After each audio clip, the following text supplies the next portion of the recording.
தேவனுடைய பரிசுத்த நாமத்துக்கு மகிமை உண்டாகட்டும். இந்த கிருபையான காலவெளியில் கடந்த 7 மாதங்களை கடந்து 8ஆம் மாதத்தின் முதல் நாளில் கர்த்தருடைய சமூகத்தில் கூடி வந்திருக்கிறவங்க யாவரையும் கர்த்தராகிய இயேசுவின் நாமத்தில் வாழ்த்து வரவேற்கிறோம். நல்லா இருக்கீங்களா? நான் விசுவாசிக்கிறேன்.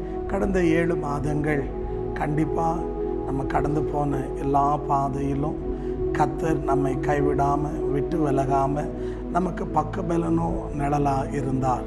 ஆகையாலே இந்த 8ஆம் மாதத்தில் கூட நான் தேவ சமூகத்தில் ஜெபித்து கொண்டிருந்தேன். ஆண்டவரே, 8ஆம் மாதத்தை நாங்கள் சந்திக்க போகிறோம். 8ஆம் மாதத்துக்கு தேவையான வாக்குத்தத்தமான வார்த்தை எங்களுக்கு தாங்க அப்படின்னு சொல்லி தேவ சமூகத்தில் ஜெபித்து கொண்டிருக்கும்போது, அன்பான தேவச்சனமே, ஆண்டவர் என்னோடு கூட யோவானுக்கு எழுதினதான சுவிசேஷம் 16ஆம் அதிகாரம் 20ஆம் வசனத்தில் அன்பான ஆண்டவர் சொன்னார், உங்கள் துக்கம் சந்தோஷமா மாறும் என்று சொல்லி. இந்த வார்த்தையை சமீபத்திலும் தூரத்தில் கவனிக்கிற அன்பு சகோதரனே சகோதரியே, நம்முடைய வாழ்க்கையில் பலவிதமான பிரச்சனைகள், பலவிதமான வேதனைகள், பலவிதமான போராட்டம், பலவிதமான நெருக்கம், பலவிதமான நிந்தைகள், பலவிதமான அவமானங்கள் நம்முடைய வாழ்க்கையில் துக்கத்தை உண்டாக்கியிருக்கலாம். என் நம்பினவர்களால, நண்பர்களால, என் கூட பிறந்தவர்களால, உறவினர்களால, பலரால நாம் காயப்படுத்தப்பட்டிருக்கலாம். ஆனால் இந்த காலவேளையில் 8ஆம் மாதத்தில் கர்த்தர் உங்களை பார்த்து சொல்லுகிறார், அன்பான தேவ ஜனமே, யாரெல்லாம் உங்களை அற்பமாக எண்ணினார்களோ, அசதியாக கருதினார்களோ, அன்பான தேவச்சனமே, உன் கதை முடிஞ்சு போச்சு அப்படின்னு சொல்லி உன்னை பிரியமுள்ள தரைக்குறைவாய் யோசித்தார்களோ, அவர்களுக்கு முன்பாக உன் தலை நிமிரும்படியாக, நீங்க ஆசீர்வாதமாக இருக்கும்படியாக ஆண்டவர் சொல்லுகிறார், உங்கள் துக்கம் சந்தோஷமா மாறும் என்று சொல்லி. அன்பான சகோதரனே சகோதரியே, என்னோடு கூட பரிசுத்த வேதாகமத்தில் இன்னைக்கு உங்களை போலவே அநேக பிரியமான தேவச்சனமே, நீங்க கடக்கிறதை காட்டிலும் அவர்கள் பல மடங்கு அதிகமான சவால்களை, பிரச்சனைகளை, கண்ணீர்களை, துன்பங்களை சந்தித்தார்கள். ஆனா அவள் சோர்ந்து போகலை. காரணம் என்ன அப்படின்னு கேட்டீங்கன்னா, நீங்க என்னோடு முதலாவதாக யாத்திராகமத்தின் புத்தகம் 2ஆம் அதிகாரம் 23 25 வசனங்களை வாசித்து பாருங்க. இஸ்ரவேல் மக்கள் 430 ஆண்டுகள் எகிப்து தேசத்துல அடிமைகளாக இருந்தார்கள். இவங்க உழைச்சி சம்பாதித்து தங்களுக்கு சேர்த்து கொண்டது ஒன்றும் இல்லை. இவர்களால எகிப்து தேசம், அன்பான தேவச்சனமே, நாளுக்கு நாள் வர்த்திக்க விருத்தி அடைந்தது, பேரு புகழ சம்பாதித்தது. ஆனா தேவ பிள்ளைகளுக்கு அங்க உண்டான கிரீடம் அல்லாவிட்டால் வெகுமதி என்னன்னு நீங்க கேட்டீங்கன்னா, கண்ணீரும் கவலை மாத்திரம்தான். ஆனா அந்த கவலை கண்ணீர் மத்தியில அவங்க என்ன செய்தாங்கன்னு சொன்னீங்கன்னா, தேவனை நோக்கி கதறி கூப்பிட்டார்கள். நீங்க 23 24 வாசித்து பாருங்க. அவர்களுடைய கன்று பெருமூச்சியும் அவருடைய கண்ணீரை தேவன் கண்டார் என்று வேதம் சொல்லுகிறது. அன்பு சகோதரனே சகோதரியே, அன்றைக்கு அவளை கண்ணீரை கண்ட தேவன் என்ன செய்தாரா? 25ஆம் வசனம் சொல்லுகிறது, தான் ஆபிரகாமோடும் ஈசாக்கோடும் யாக்கோபோடு செய்த உடன்படிக்கையை தேவன் நினைவு கூர்ந்தார். இந்த காலையில் இந்த வார்த்தையை கவனிக்கிற அன்பு தேவச்சனமே, கர்த்தர் உங்களுக்கு கடந்த 7 மாதங்களில் பலவிதமான வாக்குத்தத்தங்களை, பல ஆசீர்வாதமான வார்த்தைகளை, பல தீர்க்க தரிசனமான வார்த்தைகளை தேவன் உங்களோடு பேசியிருக்கலாம். கண்டிப்பா இந்த காலையில கர்த்தருடைய ஊழியக்காரனா சொல்றேன், அவைகளில் ஒன்றும் தவறி போவாதுங்க. வானம் மாறும், பூமி மாறும், ஆனா தேவனுடைய ஒரு உறுப்பு கூட மாறாது. அன்னைக்கு ஆபிரகாம், ஈசாக்கு, யாக்கோபு இல்லாம போன போது கூட தேவன் அவர்களுக்கு சொன்ன வார்த்தையை அவர் நினைவு கூர்ந்தார். மரித்து போன மனுஷனுக்கு செய்த அன்பான உடன்படிக்கையே அவர் நினைவு கூறுவாரானா, இன்னைக்கு உயிரோடு இருக்கிறோமே, அவருடைய சொந்த ஜனமா, அவருடைய ரத்தத்தால மீட்கப்பட்டிருக்கிறோமே, கண்டிப்பா தேவன் நம்ம நினைவு கூற மாட்டாருன்னு நினைக்கிறீங்களா? நீங்க என்னோட ஒரு வசனம் வாசிச்சு பாருங்க. யாத்திரையாகமம் 3ஆம் அதிகாரம் 7ஆம் வசனம் சொல்லுகிறது, ஆண்டவர் மோசே பார்த்து சொல்றார், மோசே, என் ஜனங்களை துன்பப்படுத்துகிறத நான் கண்டிருக்கிறேன், அவளுடைய சிறுமையை நான் அறிந்திருக்கிறேன். இந்த காலவெளியில நீங்க கடந்து போன பாதைய ஒருவேளை நீங்க நேசித்தவங்க அதை புரிந்து கொள்ளாம போயிருக்கலாம். ஏன் நீங்க நம்பனவங்க கூட உங்களை கைவிட்டு உங்களை தூத்தி திரிந்து பலவிதமான வார்த்தைகளை பேசியிருக்கலாம். கவலைப்படாதீங்க. இந்த 8ஆம் மாதத்துல கண்டிப்பா கர்த்தர் உங்கள் சிறையிருப்பை மாற்றுவார். நீங்க நிச்சயமாக வெட்கப்பட்டு போக மாட்டீங்க. கர்த்தர் உங்கள் சத்துருக்களுக்கு முன்னால உங்களுக்கு ஒரு பந்திய ஆயத்தப்படுத்துவார். என்னோடு கூட பரிசுத்த வேதாகமத்துல தேவனுடைய வார்த்தை ஏசாயா 25ஆம் அதிகாரம் அதுல 8, 9 வசனங்களை வாசித்து பாருங்க. தேவ வசனம் சொல்லுது, தேவனே அவருடைய கண்ணீர்களை துடைப்பாராம். மனுஷன் ஒருவேளை நம்மளை காயப்படுத்தலாங்க, மனுஷன் ஒருவேளை வேதனைப்படுத்தலாம். ஆனா நமக்காக சிலுவையில ரத்தம் சிந்தின ஆண்டவர் நம்மை வேதனைப்படுத்தி சந்தோஷப்படுகிறவர் அல்ல. நீங்க யோவான் 13ஆம் அதிகாரம் 33 35 வரைக்கும் வாசித்து பாருங்க. மார்த்தா, மரியாள், லாசரு குடும்பம் நம்ம எல்லாருக்கும் தெரியும். அவள் அதிகமா தேவனாலே நேசிக்கப்பட்ட குடும்பம். ஆனா அந்த குடும்பத்துல ஒரு துக்கம் நேரிட்ட உடனே ஆண்டு வர 4 நாள் தாமதம் ஆயிடுச்சு. உடனே அந்த குடும்பத்துல இருக்கிறவங்க ஆண்டு வராருன்னு கேட்ட உடனே அழுதார்கள். ஏசாமி என்ன பண்ணார் தெரியுங்களா? சும்மா வந்துட்டு அங்க வேடிக்கை பார்க்கலைங்க. 35ஆம் வசனம் சொல்லுது, அவர் அவர்களோடு சேர்ந்து அழுதார் என்று. பல நேரங்களில் நம்ம யோசிக்கிறோம் நம்ம தனிமையாக இருக்கிறோம்னு சொல்லி. எனக்கு தெரிந்த ஒரு தேவ மனுஷன், அன்பான தேவச்சன ஊழியம் ரொம்ப நல்லா மகிமையாக ஆசீர்வாதமாக வளர்ந்து கொண்டிருந்தது. ஆனால் கூட இருந்தவங்க என்ன பண்ணிட்டாங்கன்னா, அந்த ஊழியக்காரன் நம்பி தன ஊழியக்காரன், துணை ஊழியக்காரனை எல்லா இடத்துக்கும் அனுப்ப ஆரம்பித்தார். ஆனால் அந்த துணை ஊழியக்காரன் என்ன செய்தார்ன்னு கேட்டிங்கன்னா, கொஞ்சம் கொஞ்சமாக ஜனங்களை தன் பக்கமாக, எப்படி தாவீதுக்கு விரோதமாக தன்னுடைய சொந்த குமாரனாக இருக்கிற அப்சலோம் ஜனங்களை தன் பக்கமாக வசமாக்கினானோ, அதே போல் இந்த துணை ஊழியக்காரனும் அநேகரை தன் பக்கமாக வசமாக்கினார். நல்லா வளர்ந்த சபை.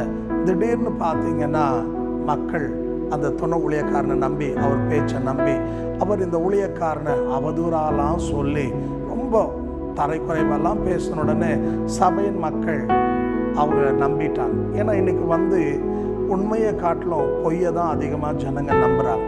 அப்போது இந்த சபை என்ன ஆச்சுன்னா 2 போச்சு. இந்த மூத்த ஊழியக்காரோட சபையில் எண்ணிக்கை குறைஞ்சி ஒரு 50-60 பேர், அவர்கிட்ட ஒரு 250 பேருக்கு மேலே ஆயிட்டாங்க. இந்த ஊழியக்காரருக்கு ரொம்ப மன கசந்து அழுதார். ஆண்டவர் பார்த்து சொன்னார், ஆண்டவரே, என் வாலிபத்தெல்லாம் இந்த ஊழியத்துக்காக நான் செலவழித்தேன், இந்த ஜனங்களுக்காக இரவும் பகலும் உழைத்தேன், என் மனைவி பிள்ளைகளை கூட நான் என்ன பண்ணல, அதிகமாக நேசிக்கலை, என் சபையை, என் ஜனத்தை நான் நேசித்தேன். எந்த ஜனத்தை நான் நேசித்து போனனோ அந்த ஜனமே என்னை நம்பாமல் என்னை விட்டு போயிட்டாங்களேன்னு சொல்லி ஒரு நாள் ரொம்ப மனவேதனையாக அவன் நடந்து போய் கொண்டிருந்தான் கடலோர பகுதியில். அப்போது ஒரு மெல்லிய சத்தம் என்னன்னு சொல்லியன்னா, மகனே, நீ தனியாக நடந்து போயிட்டு இல்லை, நான் உனக்கு முன்னால் நடந்து போயிட்டுருக்கிறேன் அப்படின்னு சொல்லி ஒரு சத்தம். அப்போது அவர் அதை லகுவாக எடுத்துக்கொண்டார். அப்போ ஆண்டவர் சொன்னார், பார், உனக்கு முன்னால் என் பாதையாச்சு இருக்குது அப்படின்னு சொல்லி. உடனே பார்த்தீங்கன்னா அந்த ஊழியக்காரர் அந்த மனவேதனையில் துக்கத்தில் அவர் அப்படியே கீழே பார்த்தா யாரோ ஒருவர் அவருக்கு முன்னே நடந்து கொண்டு போகிறத அந்த தேவ மனுஷன் கண்டார்.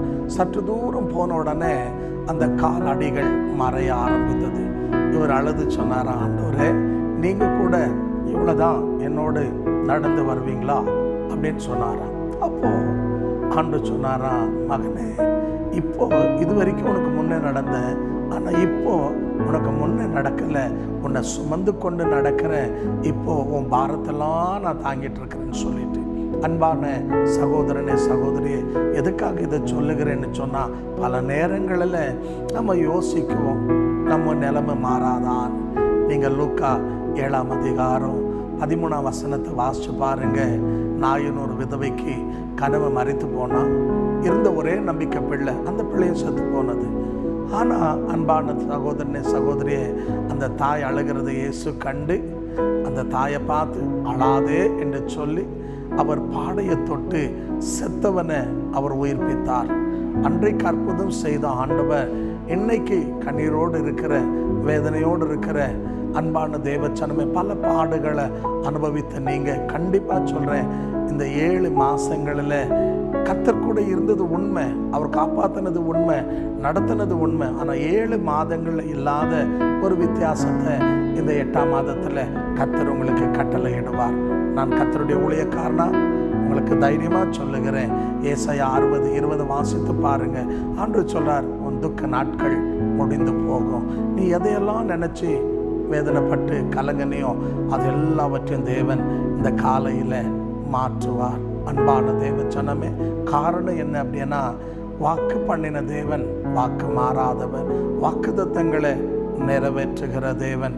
ஆகையாலே இந்த காலையில் எங்கே நீங்கள் தலை குனிஞ்சிங்களோ, எங்கே வெட்கப்பட்டீர்களோ, எங்கே கைவிடப்பட்டீங்களோ, எங்கே பிரியமான தேவச்சனமே உங்களை தூத்தி திரிந்தார்களோ, அதே இடத்துல அவர்களுக்கு முன்பாக அவள் காணும்படியா தேவன் உங்களுக்கு ஒரு பந்தி ஆயத்தப்படுத்துவார். காரணம் என்ன அப்படின்னு கேட்டிங்கன்னா, வேதம் சொல்லுகிறது, சங்கீதம் 126ஆம் அதிகாரம் 5-6 வாசித்து பாருங்க. கண்ணீர் உடைக்கிறவன் கம்பீரத்தோடு அறுப்பான். அன்பாளுடைய சங்கீதம் 30ஆம் அதிகாரம் 5ஆம் வசனம் வாசித்து பாருங்க.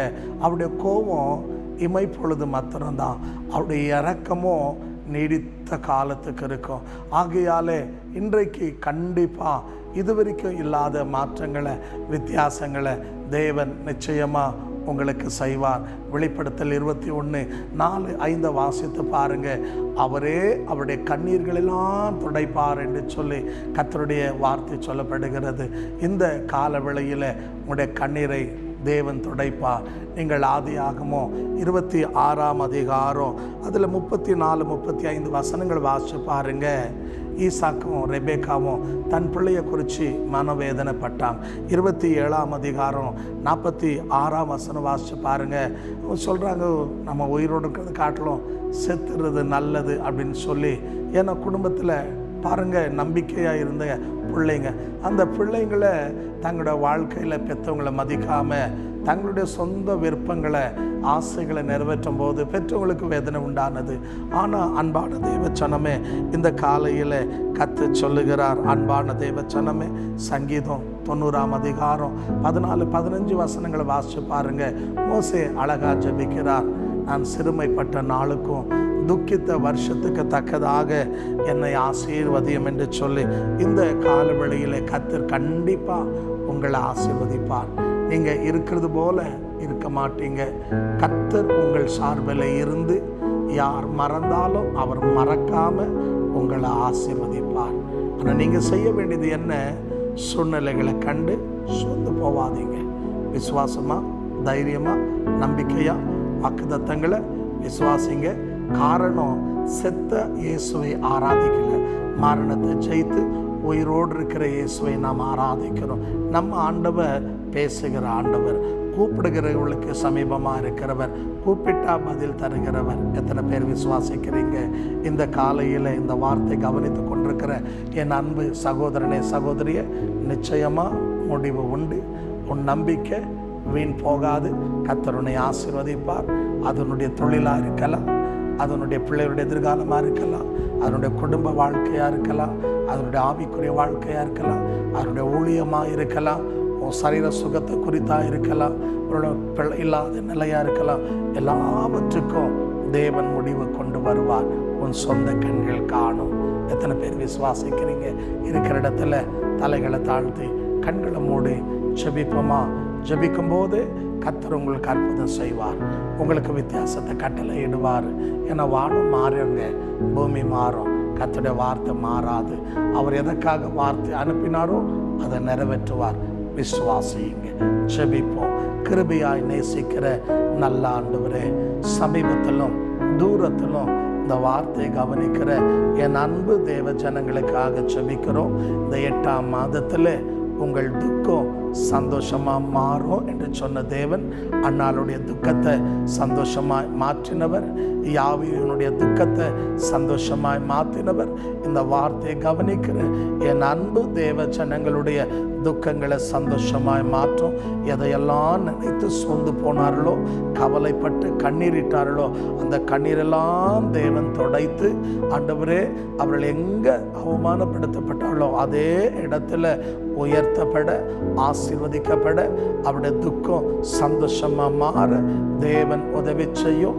இன்று கண்ட எகிப்தியன் இனி ஒருபோதும் காண மாட்டேன் என்று சொன்ன தேவன் இவள் சார்பில் இருந்து அவள் நினைப்பதுக்கும் ஜெபிப்பதுக்கும் அதிகமாக செய்து பேரு பேரா, பங்கு பங்கா, வகை வகையா உடைய பிள்ளைகளை ஆசீர்வதிங்க. விசேஷமாக குடும்பத்தில் சமாதானம் இல்லாத மக்களுக்காக ஜெபிக்கிறோம். குடும்ப குழப்பங்களை, பிரச்சனைகளெல்லாம் மாற்றி தெய்வீக சமாதானத்தை கட்டளையிடுங்க. பிள்ளைகள் நிமித்தமாக மன சோர்வடைந்த பெற்றோர்களுக்காக ஜெபிக்கிறேன். அவருடைய கண்ணீர்களெல்லாம் துடைத்து அவளை ஆறுதல் படுத்தும். மாறுபாடான பிள்ளைகளை சீர்படுத்துவீராக. பிள்ளை இல்லாத சகோதரருடைய கர்ப்பங்களை திறந்து, ஆண்டவரே நீண்ட காலமாக பிள்ளை இல்லாத வருத்தத்தோடு இருக்கிற அருமையான இந்த பிள்ளைகளுடைய கர்ப்பத்தை திறந்து பிள்ளை பாக்கியத்தை தேவன் கட்டளையிடுங்க. வியாபாரங்களில் நஷ்டத்தை கண்டு அன்று கர்த்தாவே இந்த நாளில் வர வேண்டிய அன்று ஆசீர்வாதம் வர தடைப்பட்டிருக்கிற எல்லா தடைகளை கர்த்தர் நீக்கி, பச்சை கிளி, வெட்டுக்கிளி, முசுக்கொண்டு பூச்சி சாப்பிட்ட அன்று எல்லா ஆசீர்வாதங்களையும் அவளுக்கு தேவன் திருப்பி தாங்க. யாரெல்லாம் அன்று சரீர பலவீனத்தோடு இருக்கிறார்களோ அவருடைய உச்சந்தால முதல் கொண்டு உள்ளங்கா இருக்குமா 100க்கு அதிபதி சொன்னது போல ஒரு வார்த்தை சொல்லும், என் வேலைக்காரன் சுகமாவான் என்று சொன்ன வார்த்தையின்படி இப்பொழுதே நம்முடைய வார்த்தை அனுப்பி அவருடைய சரீரத்தினுடைய உறுப்புகள் எந்தெந்த பகுதிகள் பலவீனம் அடைந்து பாதிக்கப்பட்டிருக்கோ அந்த எல்லா பகுதிகளையும் தேவன் தொட்டு தெய்வீக சுகத்தை கட்டளையிட்டு அவளை ஆசீர்வதிங்க. ஆண்டவரே, படிக்கிற பிள்ளைகளுக்காக ஜெபிக்கிறோம். அவளுக்கு நல்ல ஞான விவேகத்தை தந்து படித்து நல்ல சாட்சியாக வாழ உதவி செய்யும். விவாகமாகாத பிள்ளைகளுக்காக ஜெபிக்கிறோம். அவளுக்கு ஏற்ற வாழ்க்கை துணைத்தாரோ. ஊழியக்காரர்களுக்காக, அவருடைய குடும்பத்துக்காக ஜெபிக்கிறோம். அவருடைய ஊழியர்களுக்காக ஜெபிக்கிறோம். ஆண்டவரே, இப்போ இருக்கிறத காட்டிலும் அவள் 100 மடங்கு ஆசீர்வதிக்கப்பட அவளை ஆசீர்வதியும். விசேஷமாக தேவ மனிதருடைய தெய்வீக சுகத்துக்காக ஜெபிக்கிற அவருடைய சரீரங்களை நல்ல சுக பலன தேவன் தந்து வல்லமையாய் எடுத்து நீர் பயன்படுத்தும். தொடர்ந்து ஆசீர்வதியும். அற்புதத்தை செய்ததுக்காக நன்றி. சுகத்தை கட்டளையிட்டதுக்காக நன்றி. ஜெபத்தை கேட்டதுக்காக நன்றி. பிசாசை வெட்கப்படுத்தினதுக்காக நன்றி. நீர் மகிமைப்பட்டதுக்காக நன்றி. தொடர்ந்து எங்களை தாழ்த்தி உயர்த்துகிறோம். எல்லா கனம், மகிமை, துதி உமக்கே செலுத்தி உயிர்த்தெழுந்த இயேசுவின் நாமத்தில் ஜெபிக்கிறோம் ஜீவனுள்ள பிதாவே. ஆமென், ஆமென். கர்த்தர் உங்களை ஆசீர்வதிப்பார். மெய்யாகவே இந்த வார்த்தையை நீங்கள் கவனிக்கும் போதே நீங்கள் எதிர்பார்க்கிற நன்மையை கர்த்தர் உங்களுக்கு கட்டளையிடுவார்.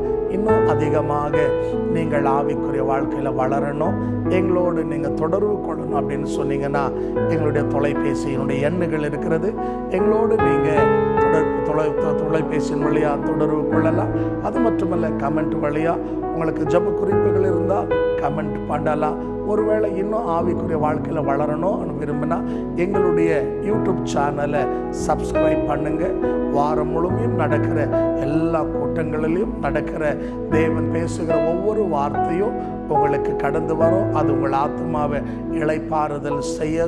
அது மட்டுமல்ல, நீங்கள் எந்த சபைக்கும் போகாத இருந்தீங்கன்னா அன்பான தேவ ஜனமே, கீழே வருகிற எங்கள் சபையினுடைய ஆராதனை நேரங்கள் எங்களுக்கு ஞாயிற்றுக்கிழமை 7 ஆராதனைகள் இருக்கிறது. நீங்கள் எந்த ஆராதனை வேணாலும் நீங்கள் வந்து பங்கு பெறலாம். ஒருவேளை நீங்கள் வேறு சபைகளுக்கு போகிறவங்களா இருந்தால் நீங்கள் உங்கள் சபைக்கு போங்க. உங்கள் ஊழியக்காரருக்கு அடங்கிருங்க, உண்மையாக இருங்க. கர்த்தர் உங்களை ஆசீர்வதிப்பார். ஆமென், ஆமென். Details and prayer support contact Crown of Life Ministries India, Bangalore, Karnataka 56046. Our phone number 08020 94334120. Email us at crownoflifeindia1@gmail.com. Our website www.crownoflifeministriesindia.org.